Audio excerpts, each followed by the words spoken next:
성경 말씀 보시겠습니다. 성경 말씀은 에베소서 2장 20절에서 22절까지 말씀입니다. 에베소서 2장 20절에서 22절까지 말씀 우리 다같이 한 목소리로 함께 봉독하겠습니다. 너희는 사도들과 선지자들의 터 위에 세우심을 입은 자 그리스도 예수께서 친히 모퉁이 돌이 되셨느니라. 그의 안에서 건물마다 서로 연결하여 주 안에서 성전이 되어가고 너희도 성령 안에서 하나님이 거하실 처소가 되기 위하여 그리스도 예수 안에서 함께 지어져 가느니라. 아멘. 오늘 함께 나눌 말씀의 제목은 위대한 성전입니다.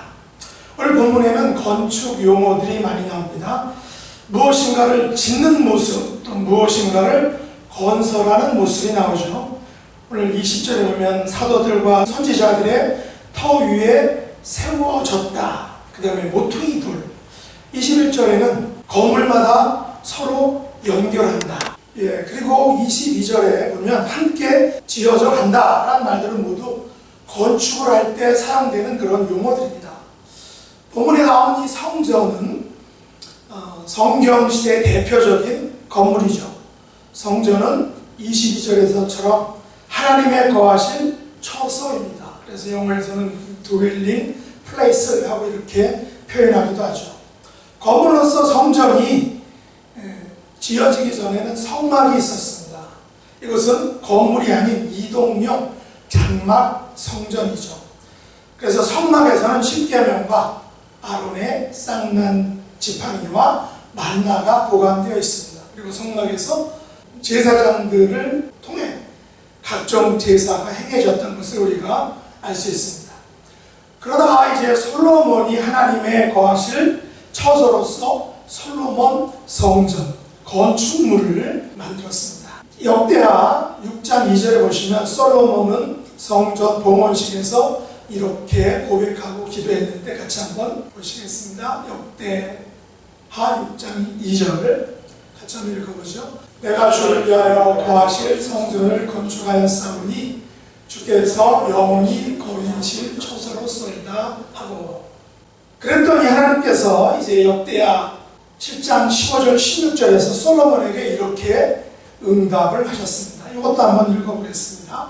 이제 이곳에서 하는 기도에 내가 눈을 들고 귀를 기울이리니 이는 내가 이미 이 성전을 택하고 거룩하게 하여 내 이름을 여기에 영원히 있게 하였으므로 내 눈과 내 마음이 항상 여기에 있으리라. 여기 있다는 건 성전에 있다는 거죠. 하지만 하나님께서 임재하시는 곳인 이 솔로몬 성전은 이스라엘 백성들이 하나님을 배반하고 또 범죄함으로 바벨론 나라에 의해서 파괴되었습니다. 하나님께서 이것처럼 성전을 파괴하신 것은 그들과 성전에서 영원히 있으시겠다라는 그런 약속을 파괴하신 것과 같은 것입니다. 그리고 예루살렘 성전에서 했던 역할을 포로기에는 회당에서 이제 감당하게 되었습니다. 물론 포로기 후에 성전을 재건하려는 많은 움직임들이 있었습니다. 그래서 느헤미야 시대에는 수르바벨 성전이 있었고 또 예수님 당시에는 헤롯 성전이 있었습니다. 하지만 하나님께서 더 이상 그 건물로서 만들어진 성전을 통해서 강력하게 역사하지 않으시는 것을 우리가 알 수 있습니다. 그러다가 하나님께서 예수님을 이 땅에 보내주셨죠. 예수님께서는 당신을 성전보다 더 크신 분이다 라고 이렇게 말씀하셨습니다. 예수님께서는 성전과 관련해서 이런 말씀을 하셨는데 요한복음 2장 19절에 보시면 예수께서 대답하여 이르시되 너희가 이 성전을 헐라 내가 사흘 동안에 일으키리라 라고 하셨습니다. 여기서 예수님께서 말씀하신 성전은 솔로몬 성전을 다시 일으키시겠다라는 말이 아니죠. 바로 당신 자신의 몸을 가리킨 것입니다. 예수님께서 십자가에 달려 죽으시고 3일 만에 부활하셔서 앞으로 친 예수님께서 하나님께 나아갈 수 있는 살아있는 성전이 되시겠다라는 것입니다. 그렇습니다. 성전의 기능이 어떤 것입니까? 하나님께 나아가는 유일한 방법이 바로 성전이었습니다. 성전 제사를 통해서 많이 하나님 앞에 나아갈 수 있었죠. 제사를 통해서 하나님을 예배하고 경배하는 장소가 바로 성전이었습니다. 그렇다면 우리가 살아있는 성전이신 예수님을 믿음으로 하나님께 나아갈 수 있다는 것입니다. 살아있는 성전이신 예수님께서 부활하시고 하늘로 승천하셨습니다. 살아있는 성전이신 예수님께서 우리를 떠나 하늘로 올라가신 것입니다. 하지만 예수님께서는 하늘로 올라가시면서 우리들에게 무엇을 선물로 주셨습니까? 성령을 선물로 주셨죠. 요한복음 14장 16절로 18절을 보시면 예수님께서 주신 선물이 있는데 같이 한번 읽어보겠습니다. 내가 아버지께 구하겠으니 그가 또 다른 보혜사를 너희에게 주사 영원토록 너희와 함께 있게 하리니 그는 진리의 영이라 세상은 능히 그를 받지 못하나니 이는 그를 보지도 못하고 알지도 못하느라 그러나 너희는 그를 아나니 그는 너희와 함께 거하시며 또 너희 속에 계시겠습니다. 내가 너희를 고아와 같이 버리지 아니하고 너희에게 오리라. 예수님께서 우리에게 보내주신 이 또 다른 보혜사이신 성령, 또 진리의 영이신 성령께서 영원토록 우리와 함께 있으시겠다는 것입니다.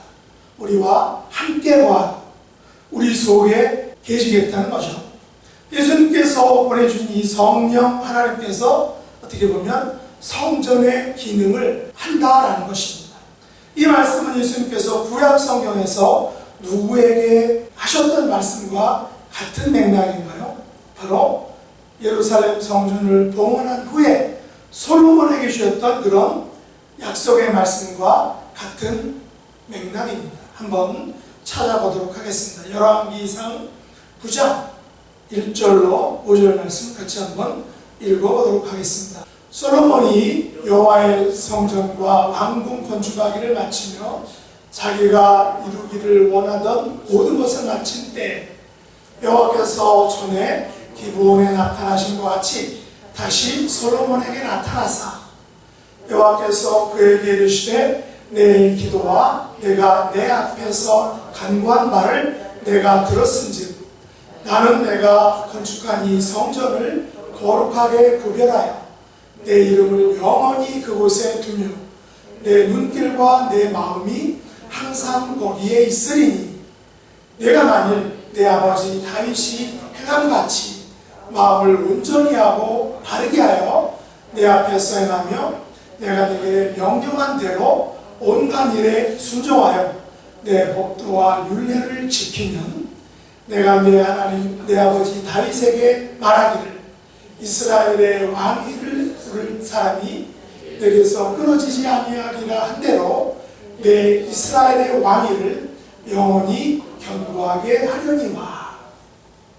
여기 보면 하나님께서는 예루살렘 성전에 당신의 이름을 영원히 두시겠다라고 이렇게 말씀하셨습니다. 하나님의 눈길과 마음이 항상 그 성전에 있으시겠다라고 약속하셨습니다. 이것이 예루살렘 성전이 가진 그런 어마어마한 특권입니다. 근데 이 특권을 누렸던 사람들, 이 특권의 주인공들이 누구였습니까? 바로 유대인들이었죠. 그러나 바로 다음 구절인 열왕기상 9장 6절 이하에는 이스라엘 백성들이 하나님의 계명과 법도를 버리고 다른 신을 섬기고 경배하면 어떻게 될지를 또한 분명하게 구체적으로 말씀하셨습니다. 그 중에서 성전에 대한 말씀을 제가 한번 읽어보도록 하겠습니다. 열왕기상 9장 7절로 9절 말씀입니다. 내가 이스라엘을 내가 그들에게 준 땅에서 끊어버릴 것이요 내 이름을 위하여 내가 거룩하게 구별한 이 성전이라도 내 앞에서 던져버리리니 이스라엘은 모든 민족 가운데에서 속담거리와 이야기거리가 될 것이며 이 성전이 높을지라도 지나가는 자마다 놀라며 비웃어 이르되 여호와께서 무슨 까닭으로 땅과 이 성전에 이같이 행하셨는고 하면 대답하기를 그들의 조상들을 애굽 땅에서 인도하여 내신 그들의 하나님 여호와를 버리고 다른 신을 따라가서 그를 경배하며 섬김으로 여호와께서 이 모든 재앙을 그들에게 내리시니라 하리라 하셨더라. 하나님의 성전은 분명 이스라엘에게 축복의 장소였습니다. 축복의 보고였다는 거죠. 하지만 만약 그들이 하나님을 버리고 다른 신을 섬긴다면 그것은 성전은 더 이상 축복의 장소가 아니다라는 것입니다. 하지만 안타깝게도 이 같은 하나님의 우려의 말씀이 현실화되었다는 것입니다. 그래서 하나님은 이스라엘 백성들을 버리셨습니다. 아주 과감하고 철저하게 하나님의 백성들을 버리셨습니다. 하나님의 성전은 철저하게 파괴되어서 버려졌고 세상에 하나님의 성전은 세상 사람들에게 속담거리가 되었다는 것이죠. 예루살렘 성전이 파괴된 이후에 성전의 기름을 회당과 가정에서 담당하게 되었습니다. 그리고 하늘 성전이신 예수님께서 이 땅에 친히 육신의 몸으로 오셨다는 것입니다. 제가 예수님을 하늘 성전이라고 말한 이유는 성전은 하나님의 임재의 장소인데 예수님께서 이 땅에 오실 때 무엇으로 오셨습니까? 임마누엘로 오셨죠. 하나님이 우리와 함께 계시는 분으로 이 땅에 오셨는데 그 하나님이 우리와 함께 계신 그 사인이 임마누엘이 바로 예수님이기 때문에 예수님은 하늘의 성전이다라는 것입니다. 예수님은 하나님께서 육신의 몸을 입고 세상에 오신 성자 예수님이십니다. 예수님은 하나님께서 우리와 함께 하심을 보여주신 눈에 보이는 성전, 임마누엘인 내 의미를 가진 눈에 보이는 성전이다라는 것입니다. 그래서 우리가 꼭 기억해야 할 것은 솔로몬의 봉헌 기도에서 언급된 그 성전의 기능들이 성전을 통한 축복과 그런 약속들이 임마누엘로 오신 그 예수님을 통해서 모두 이루어졌다라는 것입니다. 그런 의미에서 예수님은 하늘의 성전, 이 땅에 오신 눈에 보이는 하나님의 성전이라고 이렇게 이야기할 수 있습니다. 바울 사도는 성전 개념을 우리 몸에 적용했지요. 고린도전서 3장 16절 17절에 이렇게 말했습니다. 너희가 하나님의 성전인 것과 하나님의 성령이 너희 안에 계시는 것을 알지 못하느냐? 누구든지 하나님의 성전을 더럽히면 하나님이 그 사람을 멸하시리라. 하나님의 성전은 거룩하니 너희도 그러하니라 라고 이렇게 말했습니다. 이 말씀에 대해서는 나중에 살펴볼 것입니다. 오늘은 이 예수님의 성전 개념을 오늘날 교회에 적용해서 한번 살펴보기 원합니다. 예수님께서 하늘로 올라가시면서 이 땅에 남겨놓으신 성전이 무엇일까요? 바로 하나님의 교회입니다. 오늘날 이 세상 곳곳에 세워진 하나님의 교회가 하나님이 보내주신 성전입니다. 이 교회는 어떻게 이 땅에 세워지게 됐습니까? 오늘 본문 20절에 보시면 사도들과 선지자들의 터 위에 세워졌다고 했습니다. 무슨 말입니까?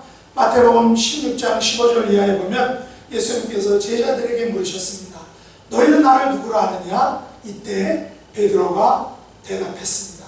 주는 그리스도시요 살아계신 하나님의 아들이십니다. 그러자 예수님이 또 이렇게 말씀하셨죠. 바요나 시몬아 내가 보기 있도다. 내가 네게 이르노니 너는 베드로라. 내가 이 반석 위에 내 교회를 세우리니 음부의 권세가 이기지 못하리라 라고 말씀하셨습니다. 여기서 말한 이 반석은 무엇일까요? 베드로를 말하고 있죠. 하지만 더 구체적으로 더 정확하게는 베드로의 신앙 고백을 말합니다.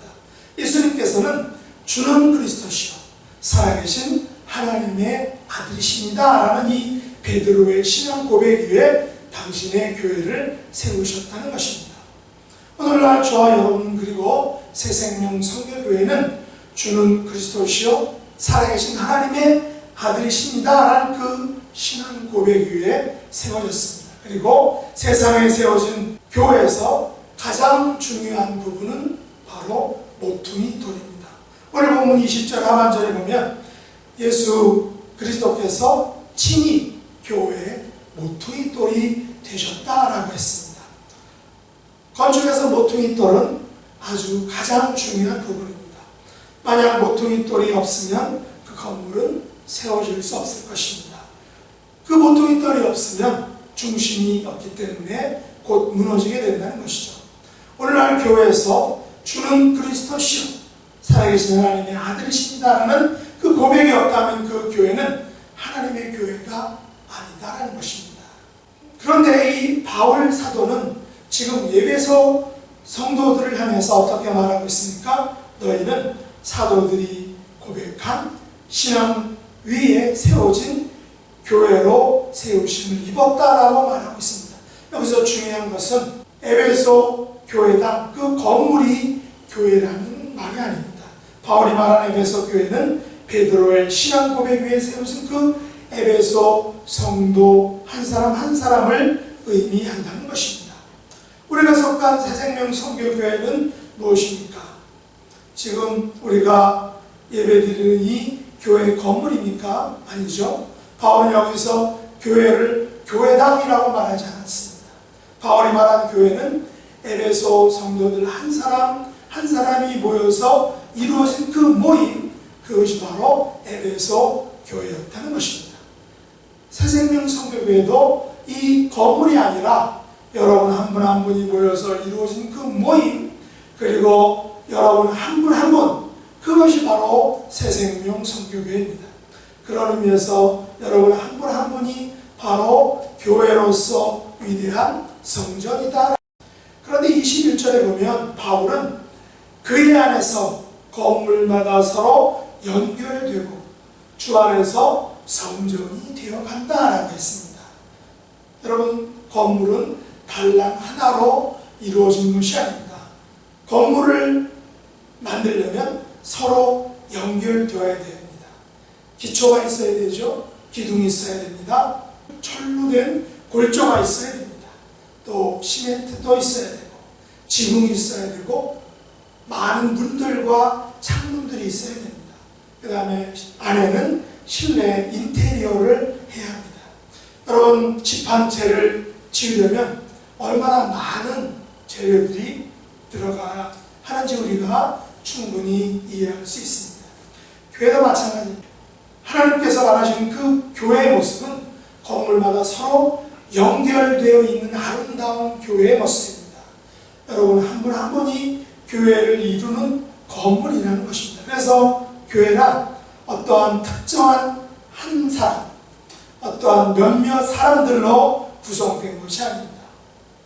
여러분 모두가 서로 연결될 때 주님께서 원하시는 교회가 되는 것입니다. 바울은 교회를 건물로 묘사했습니다. 건물마다 서로 연결되어야 한다고 했습니다. 바울은 교회를 주 안에서 성전이 되어간다고 했습니다. 교회는 성전의 개념을 가지고 있는 이 땅에 있는 하늘 성전이라는 것입니다. 예수님께서는 하늘로 가시면서 교회라는 이 하늘 성전을 우리에게 선물로 주셨다라는 것입니다.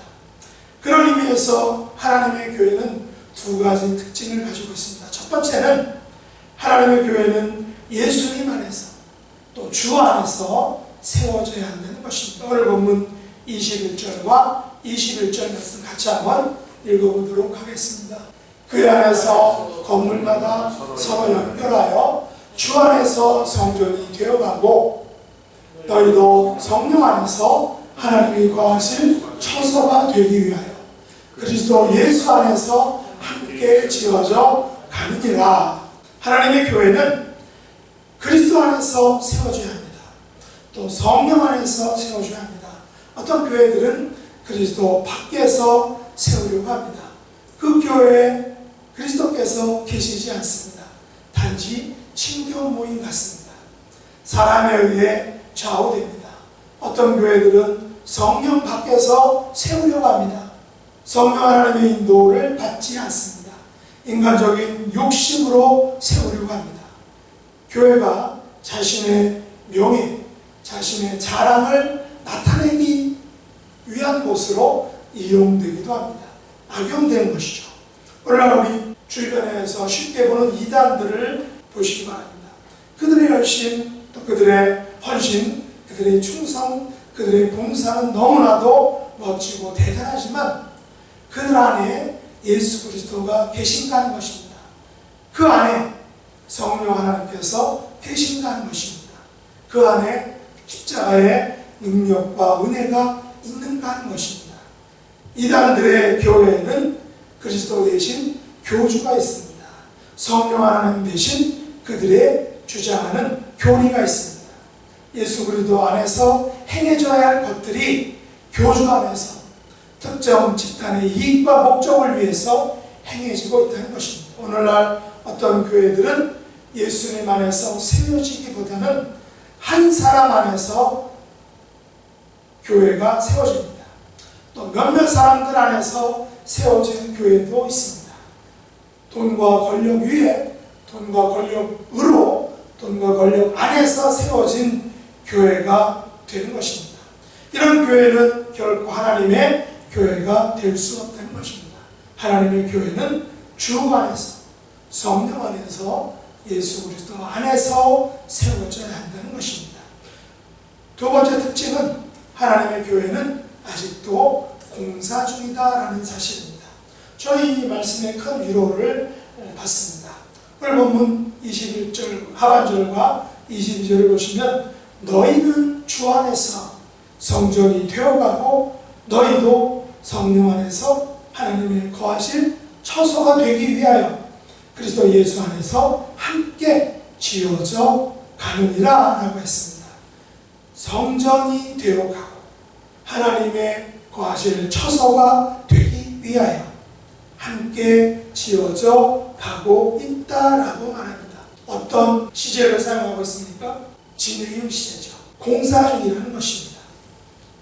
바울에 의하면 하나님의 교회의 특징은 이미 만들어진 고정화된 고착화된 딱딱한 교회가 절대 아니라는 것입니다. 하나님의 교회는 지금도 계속해서 성전이 되어 가야 합니다. 지금도 계속해서 하나님의 거하실 처소가 되어 가야 합니다.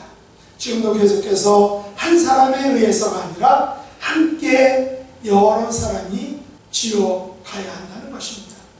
이것이 무슨 말일까요? 오늘 이 시간 우리는 장소는 다르지만 함께 예배를 드리고 있습니다. 함께 찬양을 드리고 함께 기도를 드리고 함께 말씀을 읽고 듣습니다. 함께 헌금을 드립니다. 함께 축복을 기원합니다. 이것이 바로 교회는 함께 지어져 간다는 말의 의미입니다. 계속해서 우리는 성전이 되어가는 것입니다. 계속해서 하나님의 거하실 처소가 되어가고 있는 것입니다. 함께 모여 식사하고 함께 모여서 소그룹 모임을 할 때 하나님의 성전이 하나님의 교회가 되어가고 있는 것입니다. 이 일은 주님 앞에 갈 때까지 이 땅에서 계속될 것입니다. 그리고 후에 주님 앞에 가서는 더 온전한 모습으로 계속될 것, 이것이 바로 교회의 모습입니다. 지금도 계속해서 성전이 되어가고 계속해서 하나님의 거하실 처소가 되기 위해서 하나님 앞에 예배드리고 하나님 앞에 모이고 하나님 앞에 소그룹을 하고 하나님 앞에서 같이 식사하는 그 모습, 지어서 가는 모습, 함께하는 그 모습, 그 모습이 바로 하나님이 기뻐하시는, 하나님이 원하시는 교회의 모습이라는 것입니다. 그러기에 하나님의 교회는 역동적이어야 합니다. 주님 안에서 계속해서 성장해야 됩니다. 성령 안에서 계속해서 자라나야 합니다. 예수님 안에서 계속해서 세상을 향해서 움직여야 합니다. 하나님의 교회는 성장을 멈추지 말아야 합니다. 계속해서 발전해야 합니다. 하나님의 교회는 혼자만 잘해서는 잘 지어질 수 없습니다. 함께 함께 만들어가고 함께 지어가야 한다는 것입니다. 건물마다 서로 연결해서 함께 지어가고 함께 만들어가야 한다는 것이죠. 여러분 한 분 한 분이 소중한 이유가 바로 여기에 있는 것입니다. 새생명선교교회는 담임 목사 혼자만으로 절대 지어질 수 없습니다. 몇몇 사람들만으로도 지어질 수 없습니다. 여러분 한 분 한 분이 함께 지어야만 이 교회가 아름다운 모습으로 잘 지어질 수 있다는 것입니다. 이 땅의 교회들은 그 어떤 교회도 사람의 교회가 결코 아니기 때문입니다. 한 분 한 분이 함께 한 부분을 맡아서 지어갈 때 그 교회의 모습은 아름다운 하나님의 교회의 모습으로 성장할 수 있는 것입니다. 말씀을 읽겠습니다. 하나님께서 바울을 통해서 보여주신 하나님의 교회는 주는 그리스도시요 살아계신 하나님의 아들이십니다라는 그런 신앙 고백 위에 세워졌습니다. 예수님을 모퉁이 돌로 해서 우리 한 사람 한 사람이 서로 연결된 교회입니다. 주 안에서 성령 안에서 예수님 안에서 함께 계속해서 지어져 가야 하는 교회입니다. 하나님의 교회는 계속해서 자라야 하고 꾸준히 성장해야 합니다. 더 이상 예루살렘 성전과 또 스룹바벨 성전과 헤롯의 성전은 없습니다. 하늘에 계신 예수 그리스도께서 임마누엘로 이 땅에 오셨습니다. 예수님께서 하늘로 가시면서 하늘 성전이 이 땅에 교회들이라는 것을 알려주셨습니다. 저와 여러분은 새생명선교교회라는 그런 눈에 보이는 하늘 성전을 잘 지어가야 한다는 것입니다. 우리 교회는 예수 그리스도 안에서 지어가야 합니다. 성령 안에서 지어가야 합니다. 이런 아름다운 주님의 교회를 만들어 가시는 그런 저와 여러분 될 수 있기를 예수님의 이름으로 축복합니다. 기도하겠습니다. 하나님 아버지, 우리 교회가 주 안에서 또 성령 안에서 예수님 안에서 하나님의 거하실 처소가 되기 위하여 우리 한 분 한 분이 힘을 다하여 함께 지어져가는 아름다운 교회가 될 수 있기를 간절히 원합니다. 계속해서 성장하고 자라나고 발전하는 그런 아름다운 교회가 될 수 있기를 간절히 원합니다. 이 귀한 사역에 헌신하고 함께 참여하는 우리 모두가 또 한 분 한 분이 될 수 있도록 축복해 주시옵소서. 속히 코로나 사태가 해결되어서 함께 모여 예배드리고 함께 모여 말씀 안에서 서로 나누고 섬기고 성장하는 이 땅에 세워진 위대한 하나님의 성전인 교회가 될 수 있도록 주님 축복해 주옵소서. 특별히 육신의 연약함으로 고통받는 분들 그 아픈 부분에 손을 얹고 기도하며 날마다 기도하며 간구하고 부르짖을 때 우리 하나님 치유의 강선을 발해 주시고 우리 예수님 십자가의 그 보혈과 부활의 능력과 권세로 그 아픈 부분을 어루만져 주시고 터치해 주시고 함께 해 주심으로 말미암아 그 모든 육신의 질병과 고통들이 사라지게 도와주시고 없어지게 도와주시고 고쳐지고 회복되는 놀라운 치유와 회복의 은혜를 베풀어 주시옵소서. 예수님의 이름으로 간절히 기도드렸나이다. 아멘.